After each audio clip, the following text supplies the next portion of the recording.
The story begins with Jessica, a woman grieving the sudden loss of her husband as she hurriedly packs the last of her belongings into a cargo trailer because she has decided to leave everything behind in the hope that distance might help her escape the weight of her past. As she gets into the car, a navigation app lights up on her phone, mapping out a 4-day journey into the unknown. And although the drive starts peacefully with the road unfolding ahead like a quiet promise, that sense of calm begins to fade when she enters a dense and lonely stretch of forest highway where a dark sedan appears ahead, moving unnervingly slow. At first, she assumes it's just an annoying driver, but each time Jessica tries to pass, the sedan suddenly accelerates and matches her speed, swerving just enough to block her lane. And before she can react properly, headlights flash in the opposite direction as a massive truck roars toward her. At the last possible second, she jerks the wheel and scrapes past the sedan. And although she manages to avoid a collision, her heart is pounding so hard she can barely breathe. However, the ordeal isn't over, because within moments, the dark car is back again, tailgating her aggressively while its horn blares through the empty forest road. Eventually, they separate at a crossroads, and although the sedan turns off, Jessica's left shaken, so she pulls over with trembling hands to calm herself. Later, when she stops at a gas station, she calls her father, and while their conversation is already tense, her mother's name hangs unspoken between them, adding emotional weight to an already difficult moment. Yet her unease deepens when she notices the same dark car rolling quietly into the station before disappearing again into the night. Because she no longer feels safe continuing, she decides to book a room at a roadside motel. That night, her mother calls, but Jessica ignores it, and instead she scrolls through photos of her husband before sleep, tears blurring the screen as memories she tried to outrun catch up with her. The next morning, however, as she loads her car, a man with a cast on his arm approaches and smiles a little too warmly. And although he quickly admits he was the driver of the dark car and offers a clumsy apology, blaming distracted driving, his friendliness feels forced rather than reassuring. Then his questions begin, and although he phrases them casually, asking if she lives nearby or if she's traveling alone, Jessica's instincts immediately warn her that something is wrong, so she makes an excuse and drives off quickly. Unfortunately, when she returns to the forest highway, she sees the same sedan again, except this time it's parked sideways and blocking the road, while the man stands beside it waving her down. Even though she keeps her doors locked and only cracks the windows slightly, he claims his engine died and pleads for a ride. But when she offers to send help from the next station instead, he insists she step out.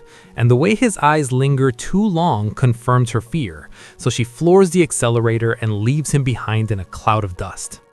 Hours later, at another rest stop, her mother calls again, and although Jessica finally answers, her voice is sharp with frustration and exhaustion.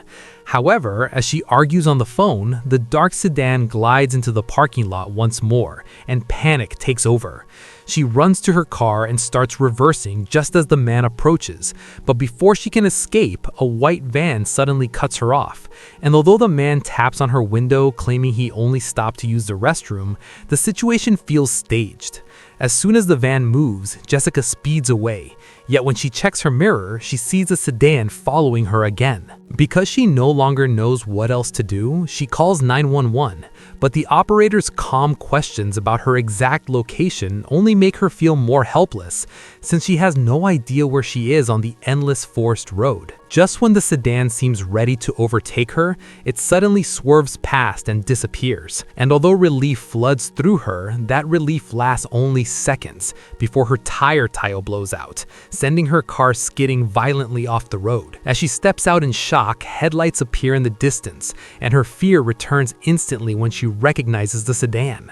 She tries to escape by unhitching the trailer and scrambling back into the driver's seat, but the engine refuses to start, and before she can think of another plan, the man smashes her window. She fights back desperately, yet a needle pierces her neck, and as darkness closes in, everything fades. When she wakes, she finds herself in a small barred room surrounded by a high fence topped with barbed wire.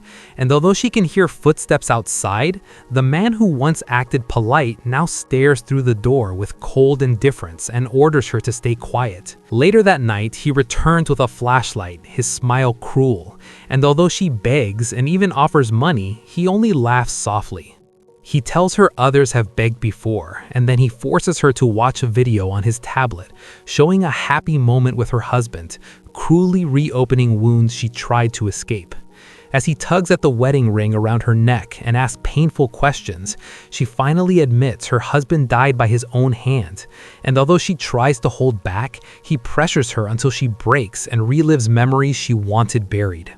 The next day, however, she spots a nail in a wooden beam, and although escape seems impossible, she uses her jacket and determination to slide it under the door and work the key from the lock. Just as she slips out, she hears a car arrive, so she hides in a closet while the man enters and answers a phone call from his daughter, his voice suddenly gentle as he promises to be home soon, which makes the situation feel even more disturbing. After he goes downstairs, Jessica runs into the woods, but although she gains distance at first, branches tear at her skin and a sharp stick pierces her foot when she falls.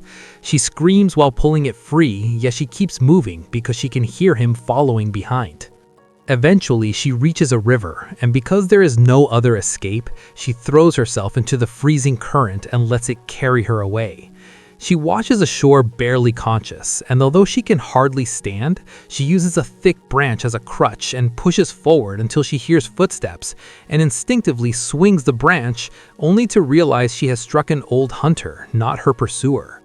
She apologizes and begs for help, and although the hunter offers boots, food, and a ride, their escape is blocked by a fallen tree. While they try to move it, the killer's car approaches, and although he claims Jessica is his unstable sister who escaped from care, the hunter hesitates, sensing something is wrong, and when the man grabs her roughly, the hunter raises his rifle. Jessica runs as a gunshot echoes behind her, and although she doesn't look back, night soon falls, and a storm begins, forcing her to hide beneath a rocky overhang. When a flashlight beam sweeps through the trees, she tries to slip away, but a shot tears through her leg and she collapses, crawling into the underbrush to hide. The killer taunts her, saying she only has 2 hours before she bleeds out, and although he even lays down his rifle to mock her, she stays silent, pressed into the mud until he eventually leaves. Exhausted and in pain, she passes out beneath a tree. At dawn, she wakes and sees him burying the hunter's body, and although she is weak, she sneaks to his car, finds his phone, and hides in the back seat. While he drives, she dials 911 but cannot speak, and when he notices the phone missing, he stops the car, giving her the chance to attack with a tire iron. The car swerves wildly as he fights back with a knife, yet she manages to disarm him, choke him with the iron, and stab his hand before the car crashes. Jessica crawls from the wreck as a helicopter echoes above, and although she stumbles toward a clearing, the killer emerges again, wounded but still alive. Desperate, she calls his wife and reveals the truth over speaker, and although his face twists with rage, he ends the call and lunges at her. They fight brutally, knife against iron, and although he stabs her shoulder, she bites his wound and drives the tire iron deep into his stomach. He collapses, and as the helicopter descends overhead, she watches with ragged breath as the life fades from his eyes, and instead of smiling, she simply stares. Finally, alone.